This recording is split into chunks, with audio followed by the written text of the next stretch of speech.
कर्ण अपना वचन निभा रहा है तो अपनी प्रतिज्ञा भी निभाएगा। मेरे कोप की रक्षा करना प्रभु।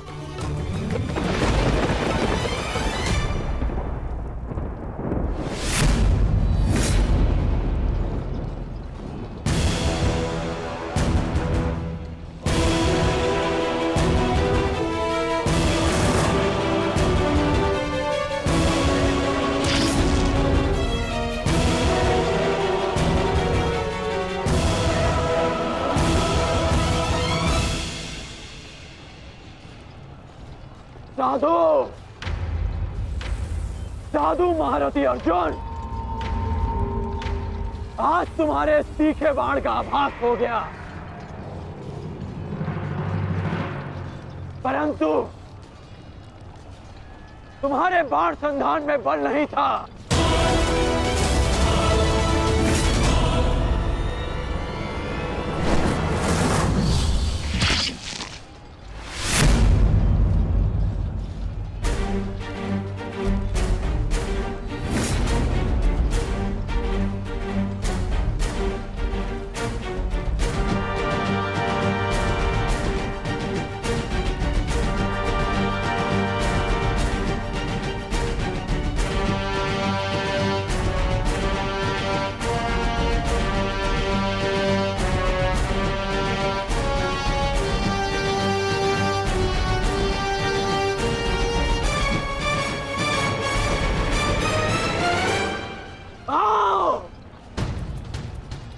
युद्ध करो।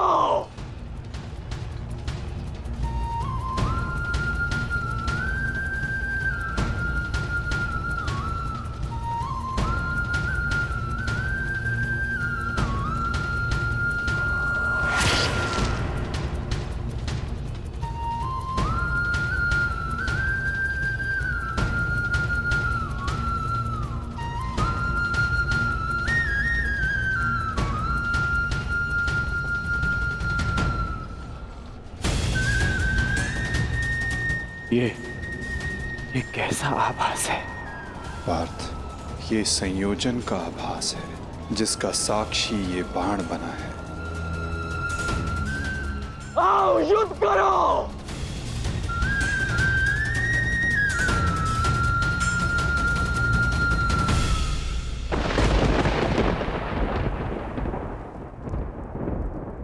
देवपुत्र है वो, और मैं आपके सारे गुण हैं, तो आपने उन्हें अमर क्यों नहीं बनाया? आज आपको एक माता की प्रार्थना स्वीकारनी होगी।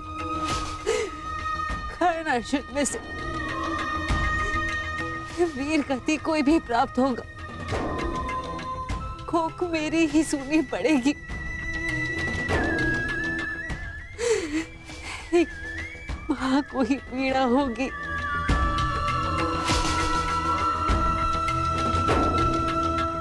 प्रभु, मेरे दोनों पुत्रों की रक्षा करो। कर्ण और अर्जुन भाई हैं। इस प्रकार उन दोनों को एक दूसरे का वध करने में विवश मत करो। इस अनर्थ को रोक लो प्रभु। मेरे दोनों पुत्रों की रक्षा करो, रक्षा करो।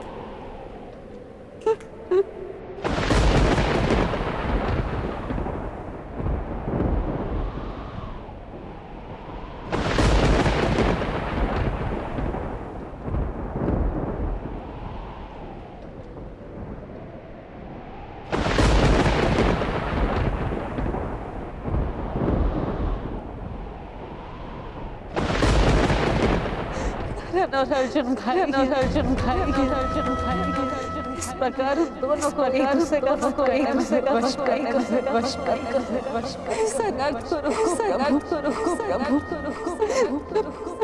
दोनों पुत्रों की रक्षा करो।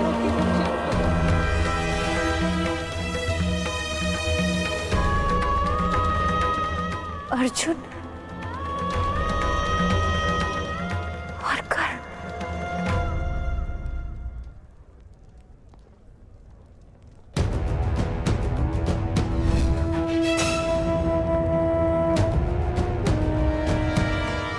ये शर संधान नहीं होगा। एक सूत पुत्र से विवाह नहीं करूंगी। इंद्रप्रस्थ आपका अभिवादन करता है। मैं आपका अभिवादन स्वीकार नहीं कर सकता देवी। कुंती का पुत्र ना सही, एक पुत्र आया है एक स्त्री का मान बचाने।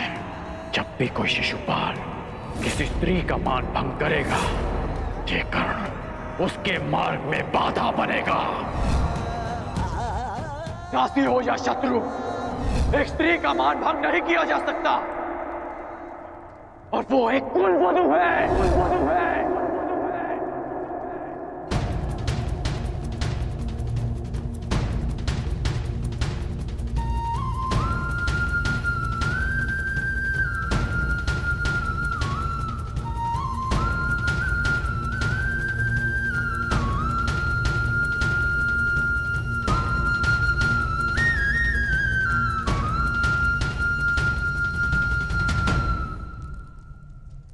क्या हुआ पांचाली?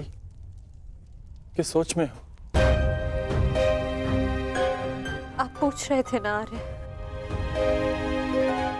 कि अवसर मिलने के पश्चात भी कर्ण ने आपका वध क्यों नहीं किया, क्यों छोड़ दिया आप दोनों को? कारण मुझे पता है।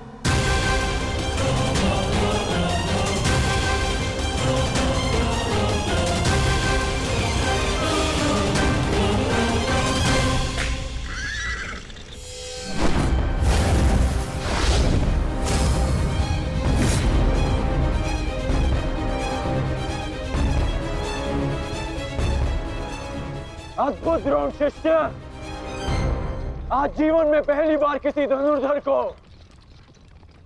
रथ की गति की विपरीत दिशा में युद्ध करते हुए देखा है। अद्भुत! तुम्हारे गुरु की दी गई शिक्षा और तुम्हारे अभ्यास दोनों की प्रशंसा करनी होगी अर्जुन। परंतु एक बात अभी तक समझ नहीं आ रही कि यदि युद्ध करना ही है तो भाग क्यों रहे हो? इसे क्या उत्तर दूं माता? उत्तर स्वयं कर्ण की प्रतीक्षा कर रहा है पार्थ।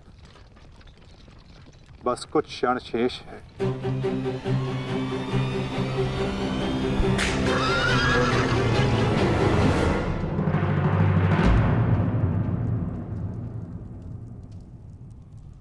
नकुल,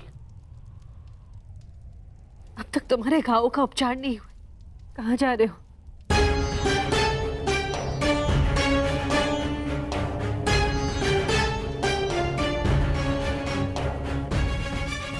जाना आवश्यक है माता। यदि विलंब किया तो वो घाव लग जाएगा जिसका हम भाई मिलकर भी उपचार नहीं कर पाएंगे।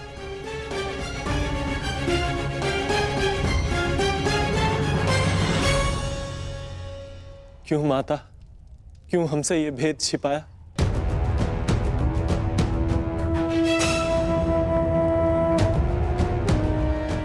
हम सबसे।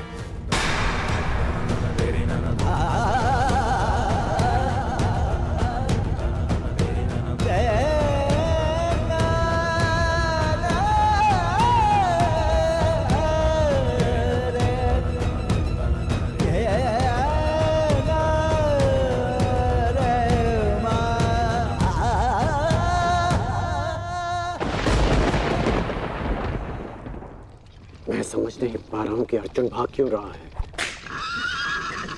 कदाचित अर्जुन आपको कुछ और दिन जीने का अवसर देना चाहते हैं अंगराज। नियति के संदेश को समझिए और लौट चलिए। मैंने आपसे पहले भी कहा है कि अपने शब्दों पर नियंत्रण रखें।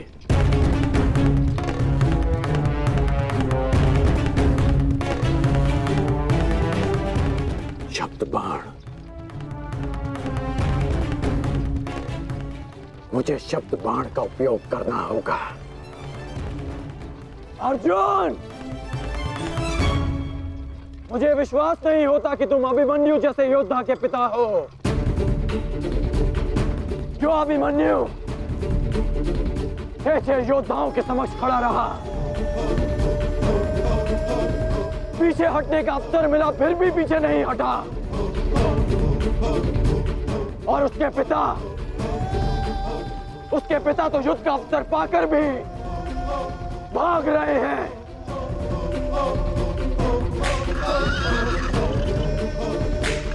क्या युद्ध आरंभ होने से पूर्व तुम्हारे ज्येष्ठ ने तुमसे ये आशा की थी?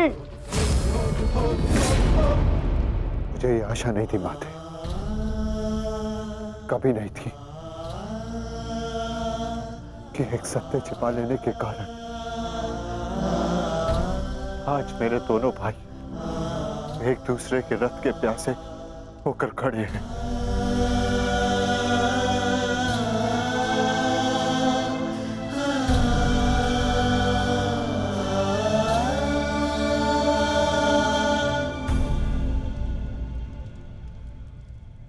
ज्येष्ठ जीवन भर जिसे हम सूत पुत्र कहकर अपमानित करते रहे, वो हमारा ज्येष्ठ है।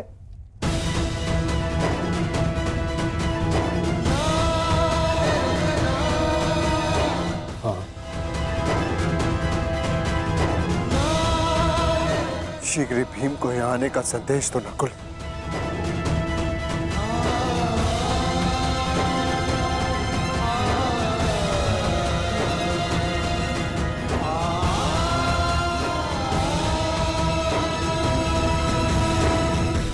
क्या महाबली वृकोदर का अनुज इतना दुर्बल है?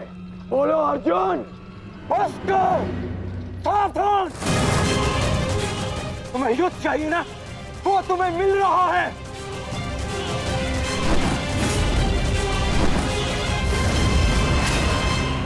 यही अंतर है एक सूत पुत्र और एक क्षत्रिय में।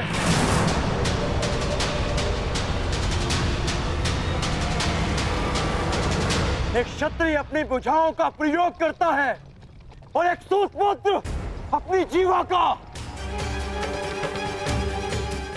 बाण केवल लक्ष्य संधान करते हैं। हाँ, मैं सूत पुत्र हूं, लेकिन आज एक क्षत्रिय की छाती पर लक्ष्य भेद अवश्य होगा।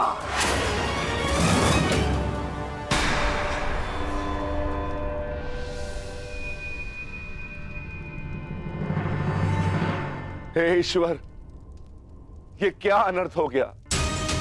क्षत्रियों में सर्वश्रेष्ठ को जीवन भर मैं सूत पुत्र कहकर अपमानित करता रहा।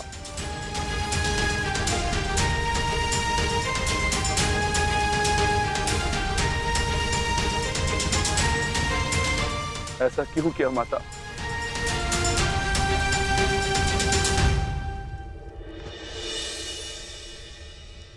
माता बताइए, आपने हमारे ज्येष्ठ का सत्य हमसे क्यों छुपाए रखा? बताइए माता।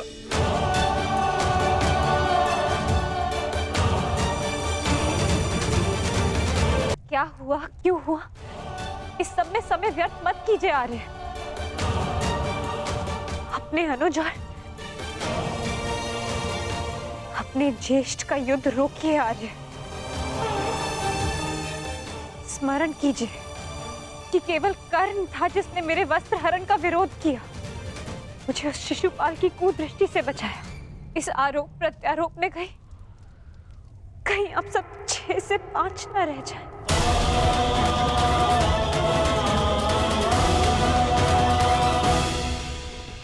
क्या सूर्यास्त तक भागते रहोगे? क्यों समय व्यर्थ कर रहे हैं माता?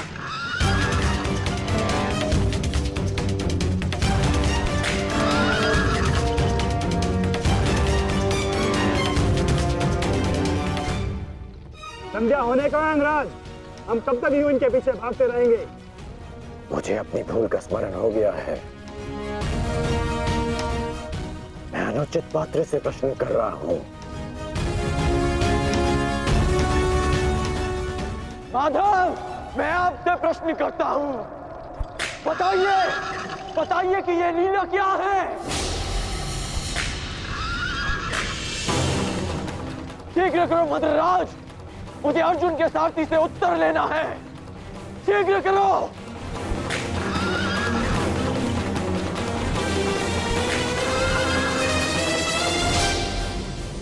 माधव, क्या यही आपका न्याय है? क्या यही धर्म स्थापना है?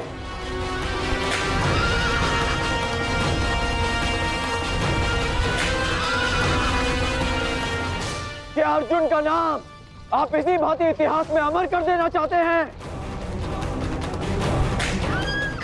अर्जुन को मैं द्वंद के लिए ललकार रहा हूं और उसका सारथी उसे भगा ले जा रहा है।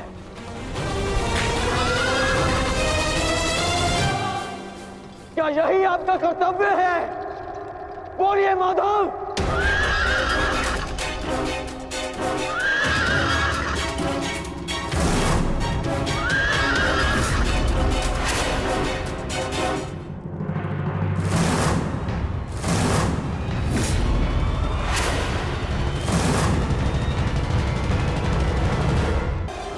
बोलिए माधव।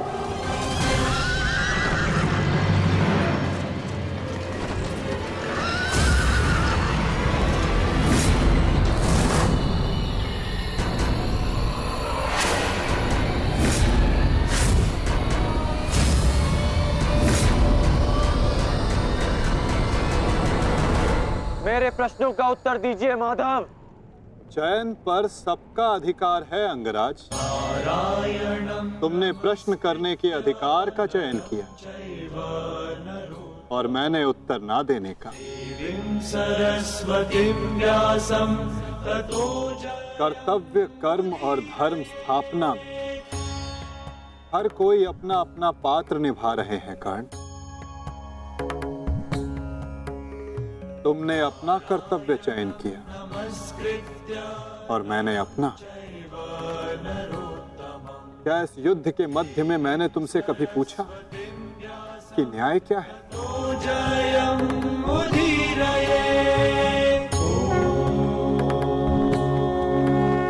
क्या तुमसे ये पूछा कि इतिहास में किस भांति तुम अपना नाम लिखाना चाहते हो? तुम और तुम्हारे सारथी के मध्य में ना आना मेरी सीमा है, तो मेरे और मेरे रथी के मध्य में ना आना तुम्हारा कर्तव्य अंगराज। नहीं माधव, मैं आपको नहीं जाने दूंगा। सूर्यास्त होने को है, आज ये द्वंद समाप्त होकर रहेगा।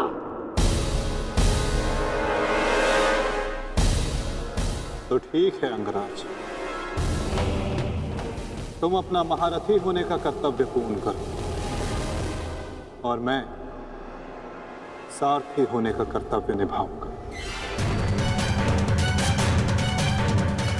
केवल शब्दों के बाणों से अर्जुन और वासुदेव को नहीं रोक पाओगे कर्ण।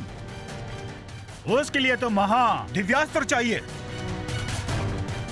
मेरे धैर्य को मत ललकारिए माधव। मैं इस युद्ध के लिए कुछ भी करूंगा। यदि आप ना रुके तो मैं दिव्यास्त्र का प्रयोग करूंगा। मैं ब्रह्मास्त्र का प्रयोग करूंगा।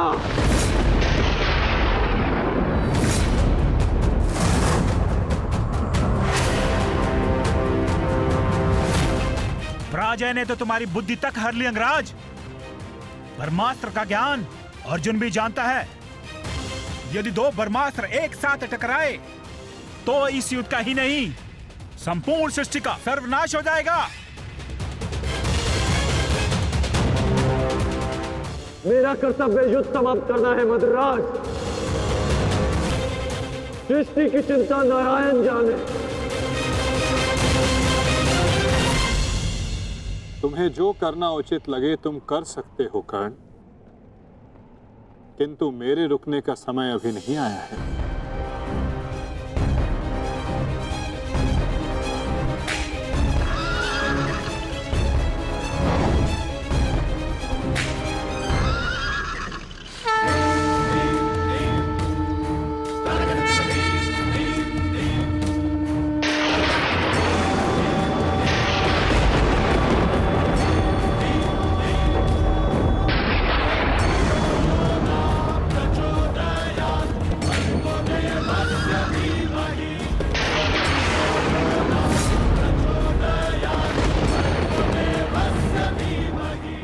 नहीं पार्थ।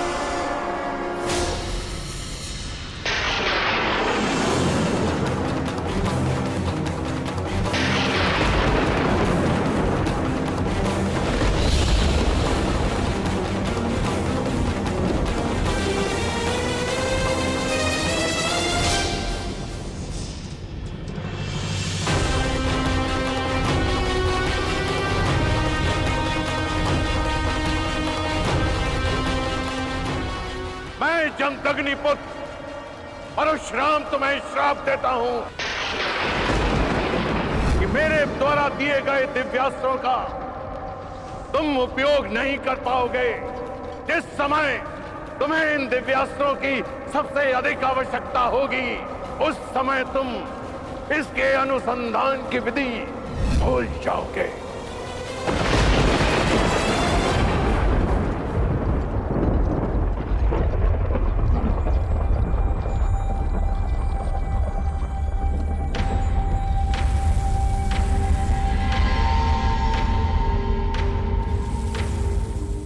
क्या हुआ अंगराज? प्रहार करो। ये प्रहार मेरे लिए प्रतिबंधित है मद्राज। रथ को आगे ले चलिए। बस कीजिए माता, अब सहन नहीं होता। सहना है भी नहीं पार्थ।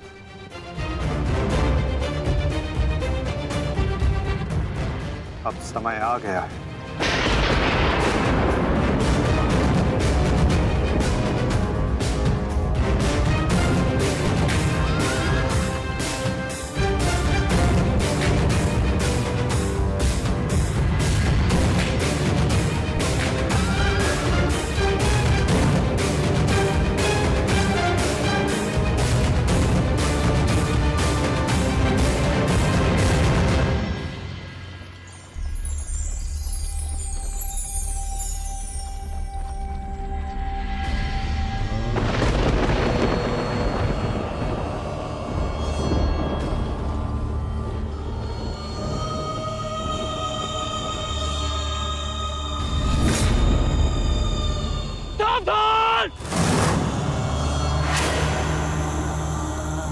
किस प्रकार तुमने कीचड़ में फंसे हुए मेरे असहाय बछड़े को मारा है, उसी प्रकार तुम भी एक दिन पृथ्वी पे असहाय गिरे रहोगे। मैं अग्निहोत्र ब्राह्मण विजय तुम्हें श्राप देता हूं।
समय आ गया है पार्थ।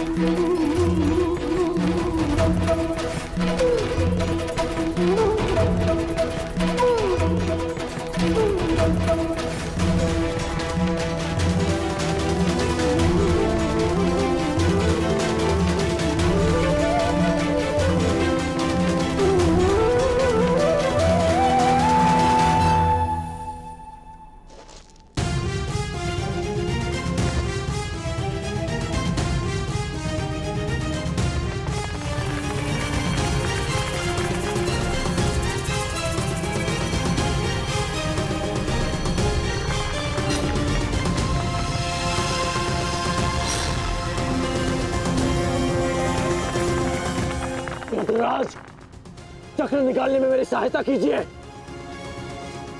तुम भूल रहे हो अंगराज, मैं मद्राज हूँ। ये राज्य मुझे जन्म और प्रताप से मिला है, किसी के दान से नहीं। भले ही मैं तुम्हारा साथी हूँ, परंतु परिचालक नहीं।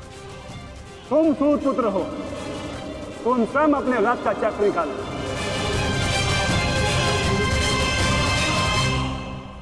समझ आया महारथी सूत पुत्र?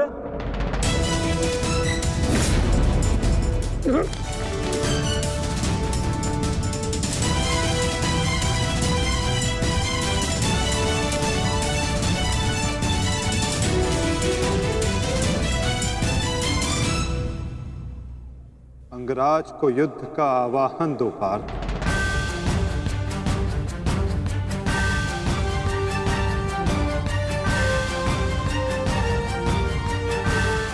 परंतु माधव, वो अभी वीरत शस्त्रहीन है। तुमने मुझे वचन दिया है पार्थ कि तुम अपने सारथी की हर आज्ञा का पालन करोगे। आज तुम मुझे आज्ञा मत देना पार्थ, अपितु आज तुम मेरी प्रत्येक आज्ञा का पालन करना। जो आज्ञा माधव। अंगराज को युद्ध का आवाहन दो पार्थ।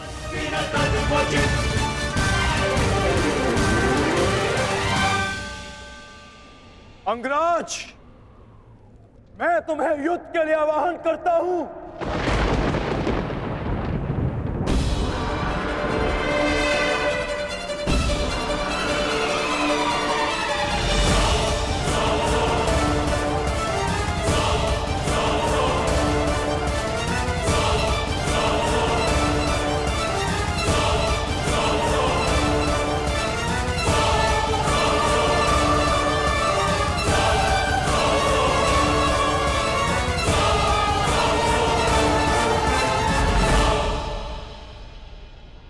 हर दिशा में फैल जाओ, रथ के चक्रों के चिन्ह का पीछा करो। हमें शीघ्र ही अर्जुन तक पहुंचना है। सारथी, आगे बढ़ो।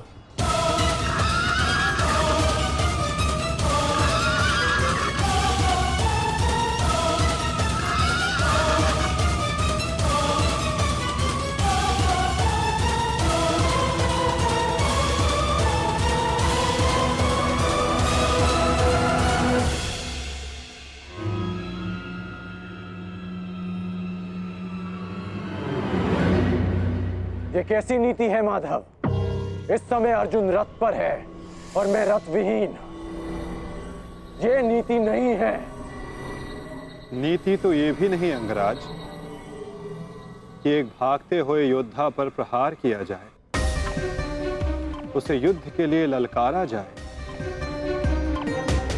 जो तुमने किया।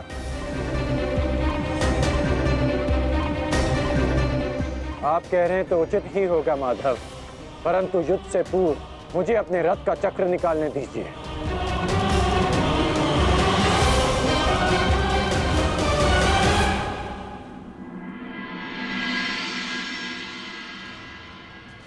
अर्जुन कहाँ है? सूर्यास्त होने में ज्यादा विलंब नहीं और अर्जुन का कुछ पता नहीं चल रहा।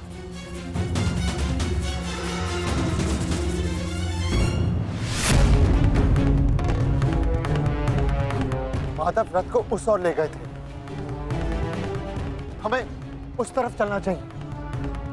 सारथी, आगे बढ़ो। सारथी, शीघ्रता करो, उस ओर चलो।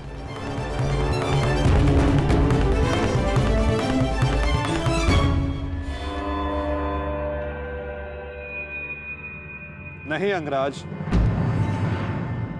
सूर्यास्त होने को है, समय शेष नहीं है। तुम्हें अभी और इसी क्षण युद्ध करना होगा।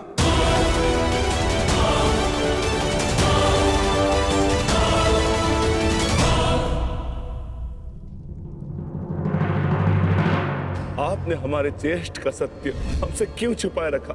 बताइए माता।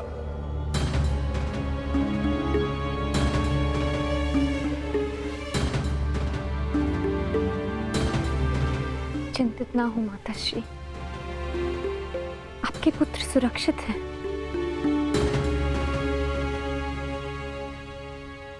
कौन सा पुत्र द्रौपदी?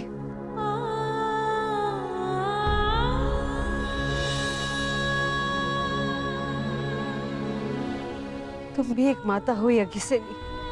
यदि तुम्हें ये विकल्प दिया जाए कि तुम्हारा एक पुत्र जीवित होगा और एक को अपने प्राण देने होंगे, तुम किसे चुनोगी? बताओ द्रौपदी, क्या ऐसा निर्णय लेने का साहस है तुम्हें? उत्तर दो मुझे।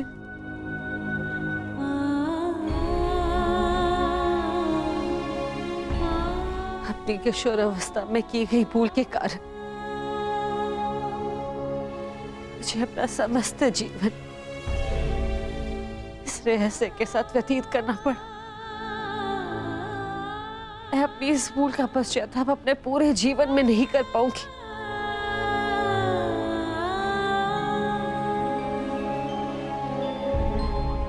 मैं अपना जीवन अपने 5 पुत्रों के साथ व्यतीत कर रही थी। एक माँ होने का पूरा कर्तव्य निभाया मैंने, किंतु मेरा एक पुत्र जिसे ना पिता का नाम मिला ना माता का स्नेह, वो अपने समस्त जीवन में एक पुत्र होने के समस्त सुखों से वंचित रहा। और मैं एक अभागन माता उसके लिए कुछ नहीं कर पाई। कर्ण के साथ जो मैंने अन्याय किया उसके लिए मैं स्वयं को कभी क्षमा नहीं कर पाऊंगी। बताओ मुझे, भला एक माँ अपने किसी पुत्र की मृत्यु का चुनाव कैसे करे? किसकी दीर्घायु के लिए प्रार्थना करूं? यदि एक के जीवन के लिए प्रार्थना करती हूँ तो उसका अर्थ ये होगा कि दूसरे पुत्र की मृत्यु के लिए प्रार्थना करना। किसके लिए प्रार्थना करूं? उस पुत्र के लिए जो सदैव मुझसे दूर रहा है, जिसे कभी अपने वास्तविक माता पिता का स्नेह नहीं मिला, या उस पुत्र के लिए जो सदैव हमेशा मेरे साथ रहा है, इसका पालन पोषण मैंने अपने हाथों से किया है। बताओ द्रौपदी, मैं किसके लिए प्रार्थना करूं? किसके लिए?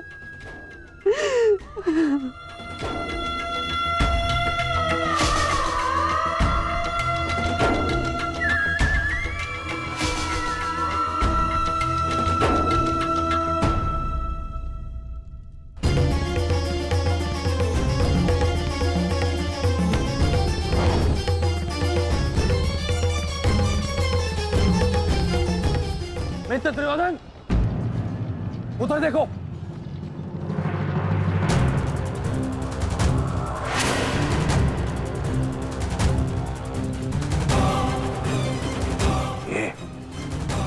ये पांडव एक साथ उसी ओर जा रहे हैं जिस ओर मित्र कर्ण गया है, अर्जुन के पीछे। अवश्य कोई योजना है, अवश्य कोई योजना है। मुझे कर्ण की सहायता के लिए उसके पास जाना होगा। अश्वत्थामा, मित्र, तुम्हें क्या लगता है इसमें पांडवों की क्या मंशा है?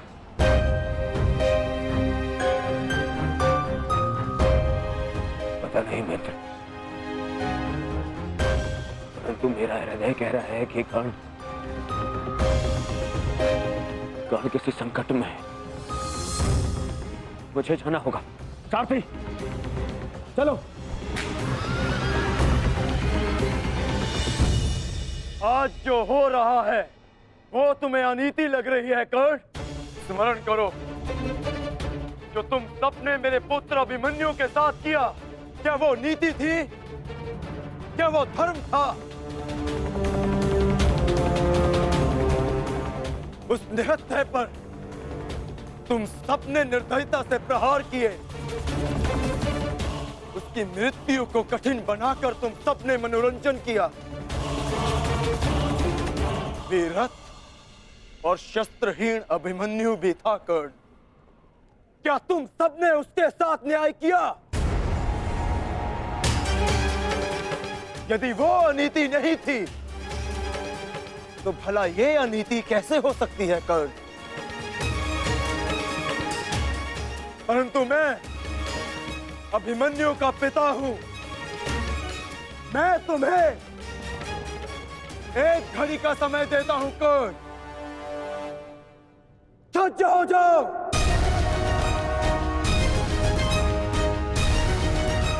भद्रराज, मुझे मेरा विजय धनुष दीजिए। जब तक मेरे गुरु का विजय धनुष मेरे हाथ में है, कोई मुझे परास्त नहीं कर सकता। शीघ्र कीजिए।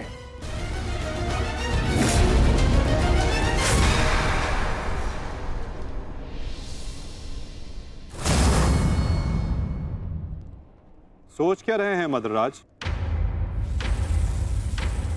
क्या एक सारथी की भांति आप आज्ञा का पालन करेंगे, या नकुल और सहदेव के मामा होने के नाते विश्वासघात?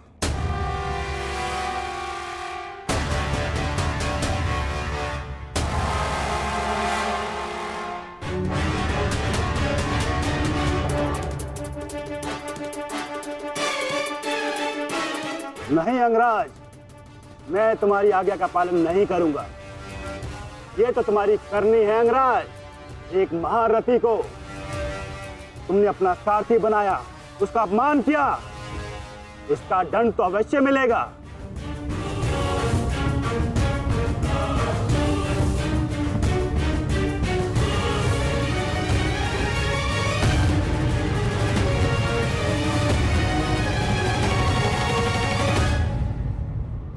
मैं अपने रथ का चक्र निकाल रहा हूं।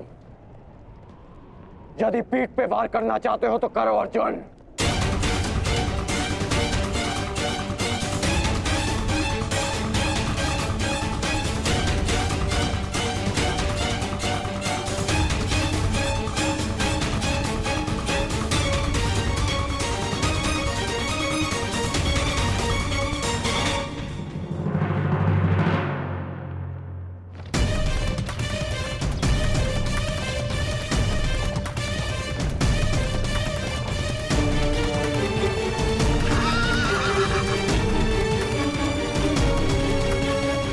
सारथी, उसको बंद करो, उसकी ओर जाना। चलो।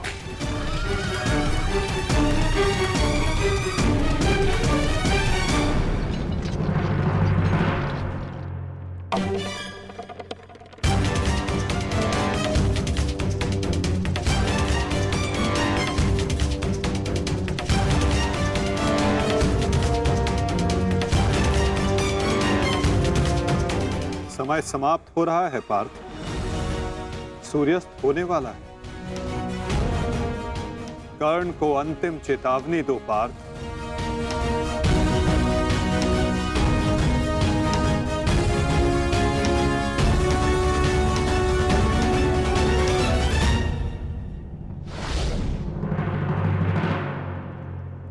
मैं तुम्हें अंतिम चेतावनी देता हूं कर्ण। युद्ध के लिए सज्ज हो जाओ।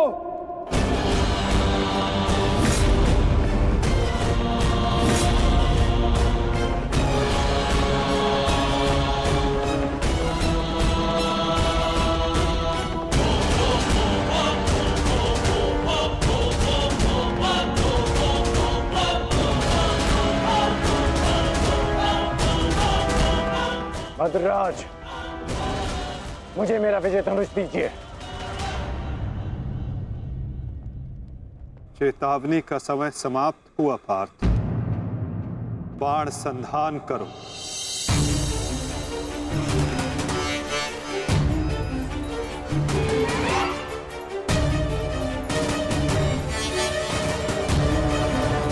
प्रहार कीजिए अंगराज। मैं निशस्त्र पर प्रहार नहीं करता सत्यसेन। इससे योद्धा की कायरता सिद्ध होती है। परंतु माधव, माधव वो निहत्था है। नहीं पार्थ, अंगराज अभी आक्रमण कर रहे हैं। अपनी दृष्टि से अनेकों बाण बरसा रहे हैं। यदि अंगराज के हाथों में विजय धनुष आ गया तो तुम कुछ नहीं कर पाओगे पार्थ। अंगराज को परास्त करना असंभव हो जाएगा।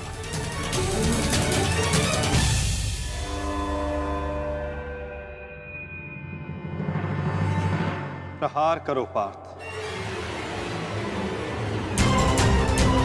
प्रहार करो।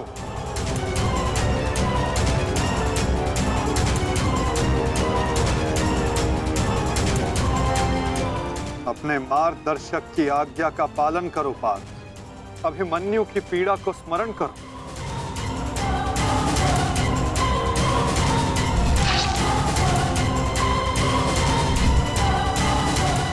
प्रहार करो पार्थ, प्रहार करो।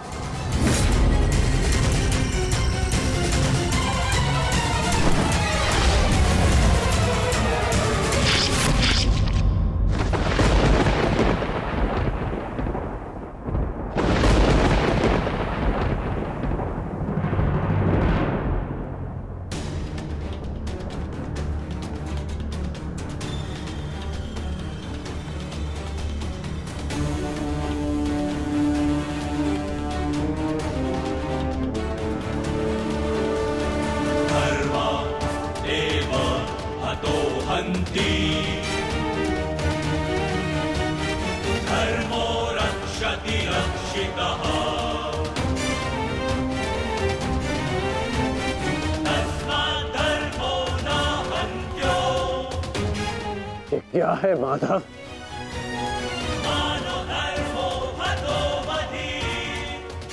अंत। अधर्म की नींव को गिराने के लिए भवन के सुंदर कंगूरे का भी अंत करना पड़ता है।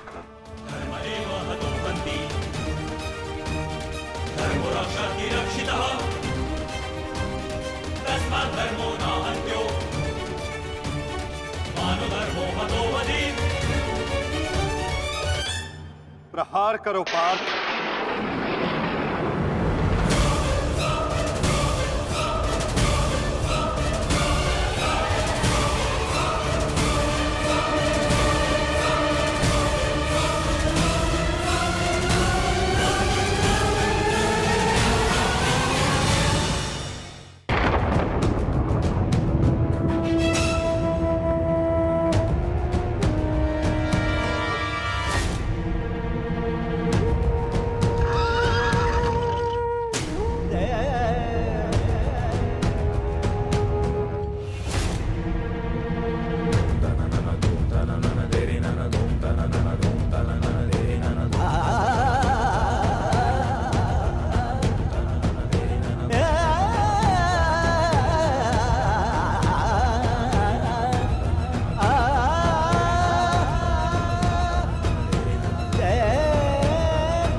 समय व्यर्थ मत करो पार्थ।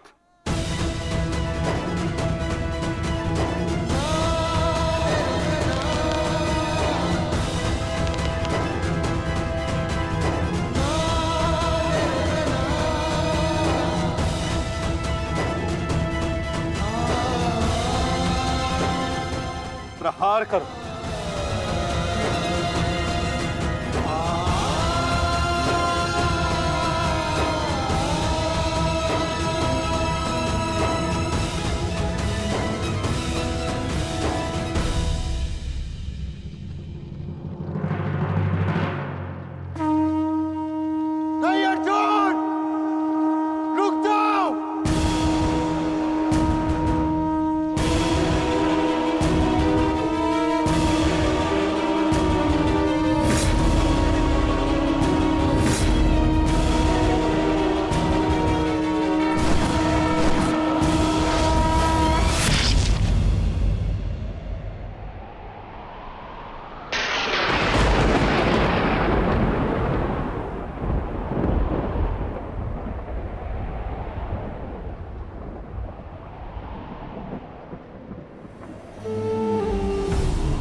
तो क्या ये आपका न्याय है? क्या इसीलिए आप मुझे मोरपंख हो जाने के लिए कह रहे थे? उत्तर दीजिए, उत्तर दीजिए, उत्तर दीजिए, उत्तर दीजिए, उत्तर दीजिए।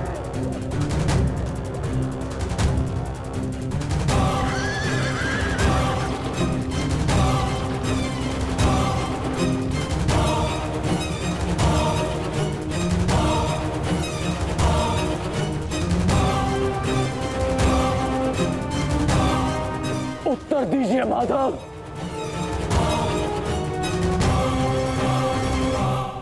उत्तर बहुत लंबा है कर्ण, और समय बहुत कम।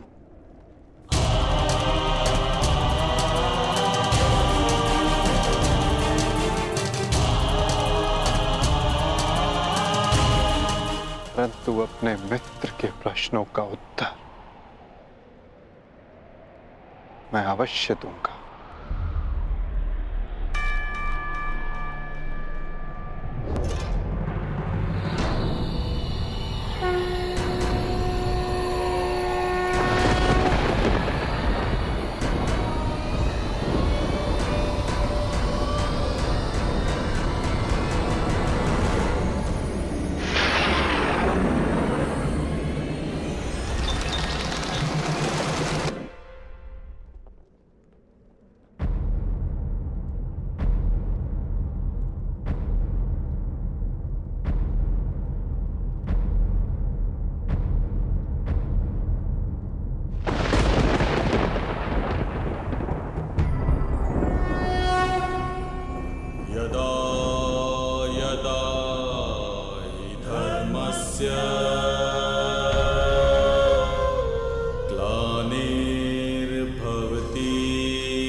कुछ प्रश्न ऐसे होते हैं मित्र, जिनके उत्तर सबके सामने नहीं दिए जाते, जो केवल आत्मा से आत्मा को मिलते हैं।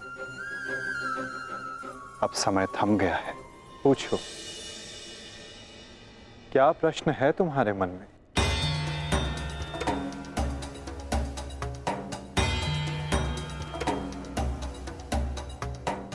आप तो सारथी हैं ना, अपने रथी का मन पढ़ लेते हैं, तो पढ़ लीजिए।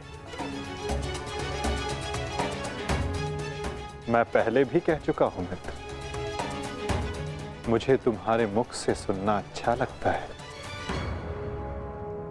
तो सुनिए, बताइए माधव, ऐसा क्यों होता है कि जो परिवर्तन की चाह रखता है, उसे समाज का क्रोध क्यों सहना पड़ता है? समय तो स्वयं बदलता है ना, तो वो परिवर्तन का विरोध क्यों करता है? परिवर्तित होना समय की प्रकृति है मित्र, और परिवर्तन का विरोध करना अधिकतर लोगों की प्रकृति।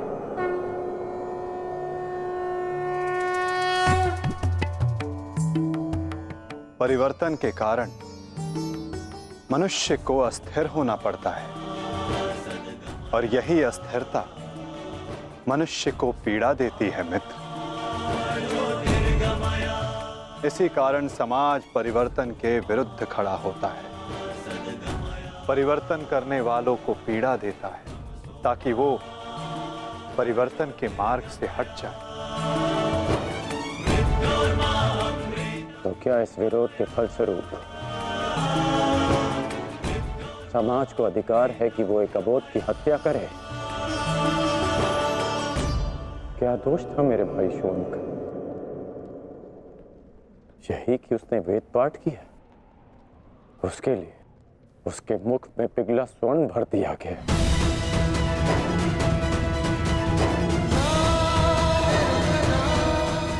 क्या कोई विद्या सीखना दोष है माधव? आप ही कहते हैं ना कि सबकी आत्मा एक है।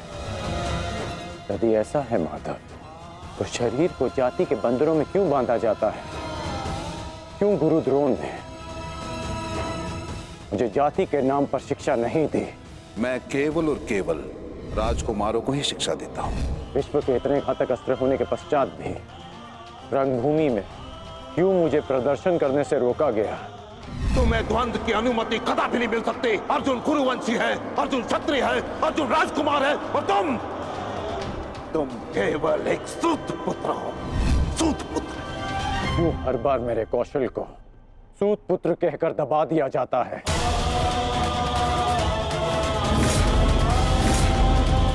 ठहरो, मैं एक सूत पुत्र से विवाह नहीं करूंगी।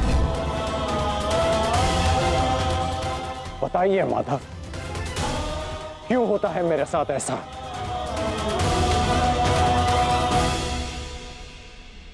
क्योंकि तुम विशेष थे कर्ण,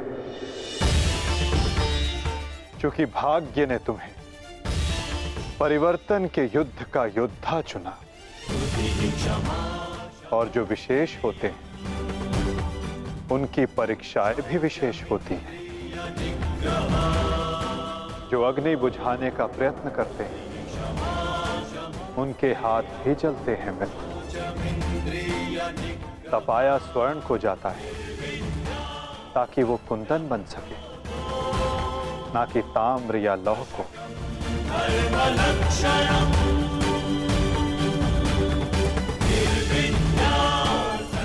मेरी दृष्टि से देखो मित्र, आज तुमसे बड़ा पराक्रमी, तुमसे बड़ा शूरवीर और कोई नहीं मेरी दृष्टि में।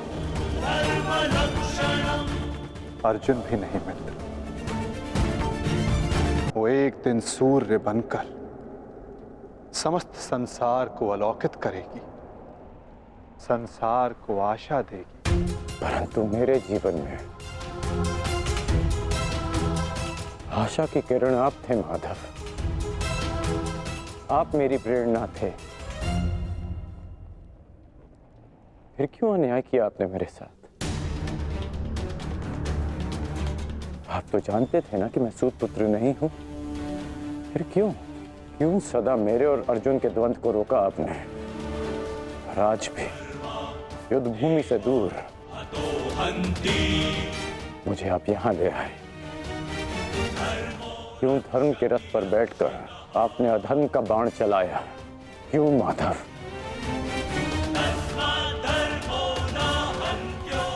यदि आपको मेरे प्राण चाहिए थे तो सीधे कह देते माधव। मैं प्रसन्नता से अपना शीश काटकर थाली में आपको भेंट कर देता।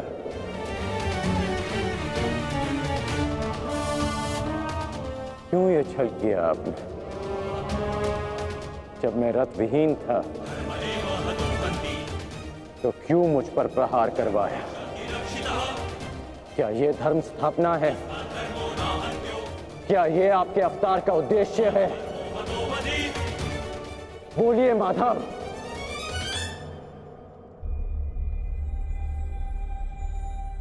आप उत्तर क्यों नहीं दे रहे हैं? अर्जुन से पूर्व मैं आपका रथी था, आप मेरे सारथी थे। और आप ही कहते हैं ना कि सारथी रथी का मन पढ़ लेता है। तो आज क्या हुआ? आपको मेरे प्रश्न पता है, फिर उसके उत्तर क्यों नहीं दे रहे हैं आप? बोलिए।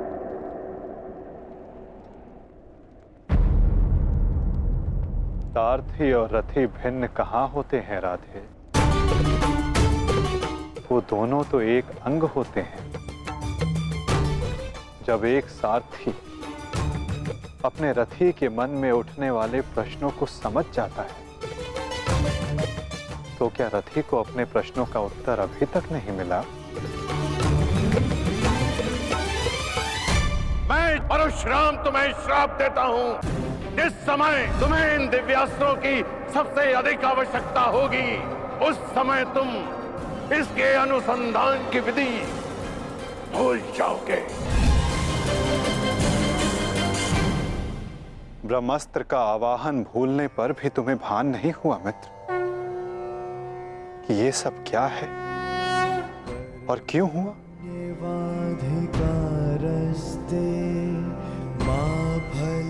तुम्हें यहाँ खींच कर लाना मेरी विवशता थी मित्र।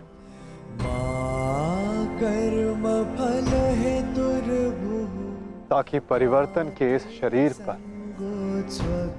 श्रापों और पापों का बोझ उतारा जा सके।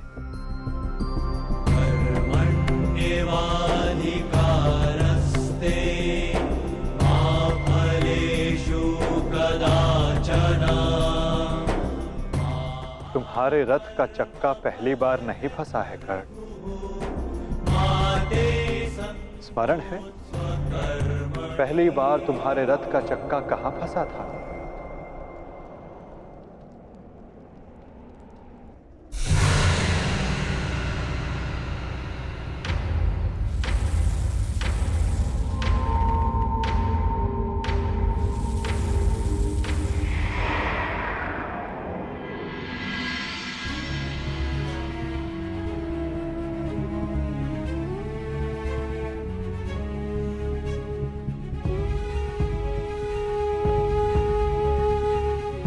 ये स्थान स्मरण है मित्र, स्मरण है कि हम किन परिस्थितियों में पहली बार मिले थे?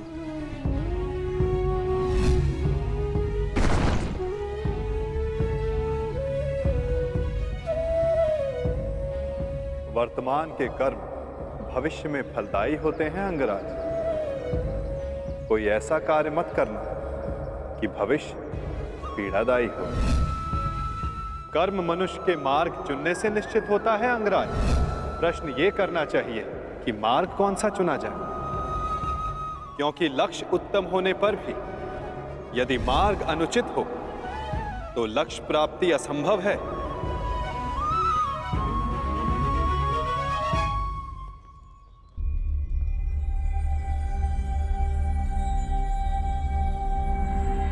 स्मरण है मुझे।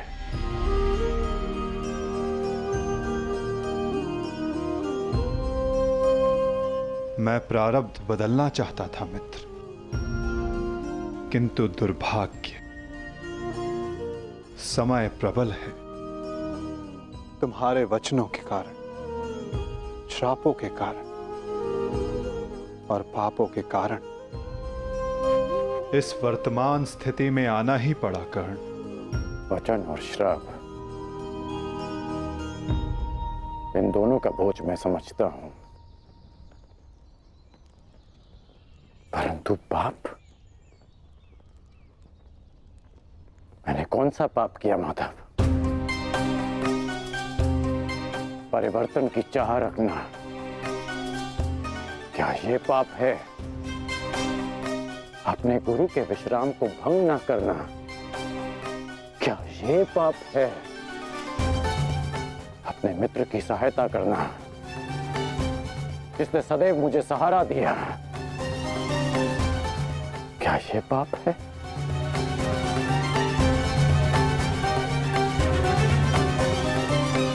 मौन क्यों हैं आप? बताइए। मौन, यही मौन तुम्हारा पाप था मित्र। तुम्हारी चुप्पी तुम्हारा अपराध था। पांचाली के वस्त्र हरण पर तुम्हारे शस्त्रों का मौन रहना अपराध था मित्र। होश में आओ दुर्योधन, तुम्हारा प्रतिशोध पूर्ण हुआ, मत करो ये अनर्थ। प्रतिशोध तो अभी आरंभ हुआ है मित्र, और अब इसके मध्य में तुम्हें भी नहीं आने दूंगा।